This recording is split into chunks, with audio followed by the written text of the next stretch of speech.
बिस्मिल्लाहिर्रहमानिर्रहीम। अस्सलाम वालेकुम नाज़रीन, कौमें सिर्फ नारों से नहीं बनती बल्कि कौमें बनती हैं असूलों से, सोच से और दुरुस्त समझ से। जब क़यादत असूलों पर खड़ी हो तो आम आदमी भी मजबूत हो जाता है, और जब सोच दुरुस्त हो तो निज़ाम खुद बदलना शुरू हो जाता है। मैं हूं आपका मेज़बान सैयद अली हैदर, और आप देख रहे हैं तस्वीर मीडिया। इसी सोच को आगे बढ़ाने के लिए सैयद इकरारुल हसन ने एक तंजीम की बुनियाद रखी है, जिसका बाज़ाब्ता ऐलान 15 जनवरी को किया जा रहा है। इसी दिन इस तंजीम की साख्त और मुकम्मल लाइहा अमल कौम के सामने आएगा।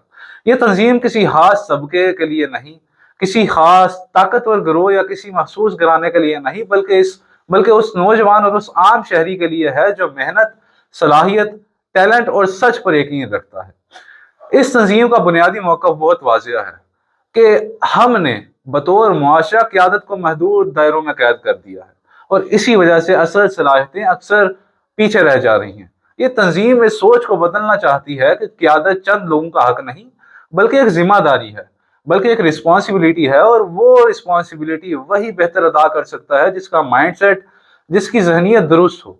याद रखें, अल्लाह ताला किसी लीडर को कोई खास आला या मशीन लगाकर नहीं भेजता, बल्कि फ़र्क सिर्फ सोच का होता है।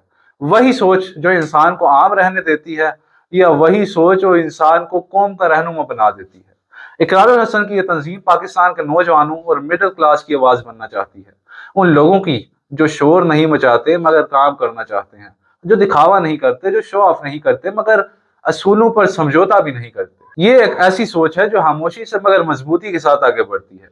हम तस्वीर मीडिया इस माइंड सेट, इस असूली सोच और इस विजन से 100% इत्तेफाक करते हैं।